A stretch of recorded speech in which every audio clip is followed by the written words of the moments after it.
the IT Secretary. In fact, we will bring you the full conversation tomorrow, but that was a short snippet of what the IT Secretary said about the government's intent about, introducing the bill in this current session of the Parliament. That essentially means that the larger impact is going to be on the real money gaming segment, while the government aims at promoting the other two segments. That essentially means the eSports segment and, of course, the online social games segment as well. In fact, we'll also be joined in by another special guest who will be joining us in just a short while from now.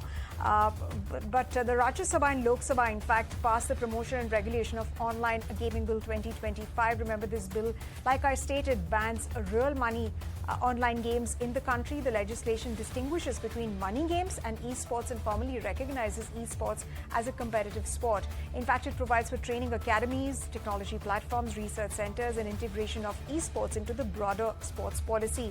It also promotes the development of safe, age-appropriate social and educational platforms. In fact, a national gaming authority will be set up to oversee the categorization of games, handle complaints, and ensure compliance. We are yet to hear from the government on the operationalization of this particular bill and how soon will implementation follow once this becomes an act. But for the moment, let's bring on board Rajan Navani, the founder and CEO of Jet Synthesis, is now joining us. Thank you very much, Rajan, for taking the time out and speaking to us here on ET Now. I believe you're currently on the move, so thanks for speaking to us. Now, let me bring your attention to this group of companies which have written to the Home Minister. They're speaking about the overall impact. A lot of money and investment is on stake, they say. How large do you think the impact of this move by the government is going to be, given that we've already seen market correction in this space?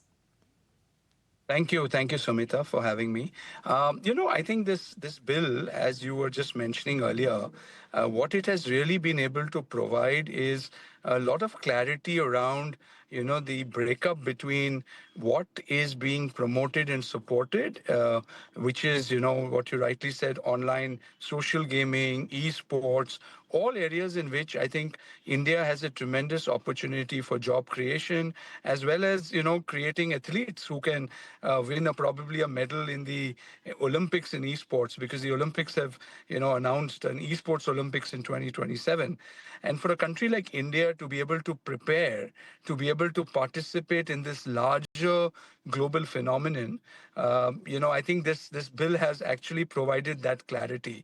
Now, while that has, promoted and, supported the growth of online casual gaming and esports, which is a $200 billion global industry, and aligned around this global play, it has impacted the real money gaming sector in India, definitely, because, the bill has proposed a ban on all of those platforms which have been operating in India, for many years already. So definitely in that light, it is, negative for that industry. But, the online casual video gaming and esports is a completely different sector globally, which is what is being encouraged. And a lot of Indian creative skills, the creator economy, a large part of people who are going to compete and, get livelihoods in larger tournaments, etc., are going to be benefited from this bill. So I think it is a segregation of two very different industries, which this bill has brought about. Okay. Absolutely, Rajan. So this segregation is essentially what the government is also focused on, in several of the presentations that we've heard from the government side. But, when you talk about esports as a platform, a large chunk of investments were coming into the RMG segment. And of course, like I stated, we've seen market correction on that. You're also stating that there's going to be an impact. But are investors at the moment keen on esports? And how much of investment money will be lost as a result of this legislation coming into light? No, so esports, is clearly a sports activity. I think that's what I'm saying, that this entire area of esports, how it is defined globally, is where athletes will compete, like any other sport. And now there's an Olympics. I think the Khelo India also included that.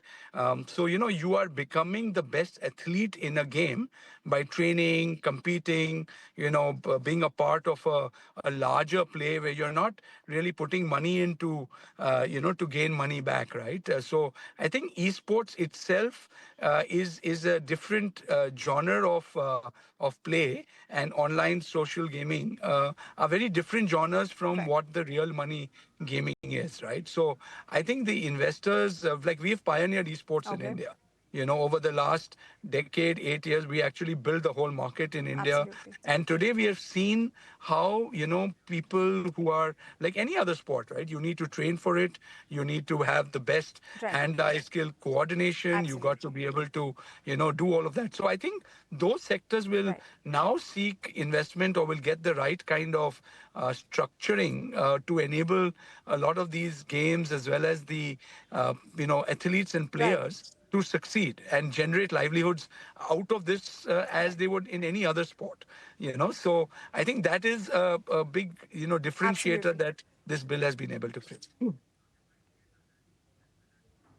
Right, but it remains to be seen the kind of policies that the government will come out to support esports as a segment and the kind of investor interest we're likely to see over the next couple of months or years, and how much of these investments will shift from RMG ecosystem in India. On that note, thank you very much, Rajan, for taking the time out and speaking to us here on ET Now.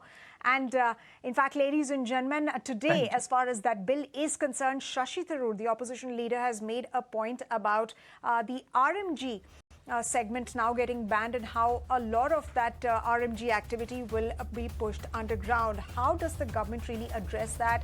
How will the bill be implemented? And how would regulation be addressed and come about? All of those points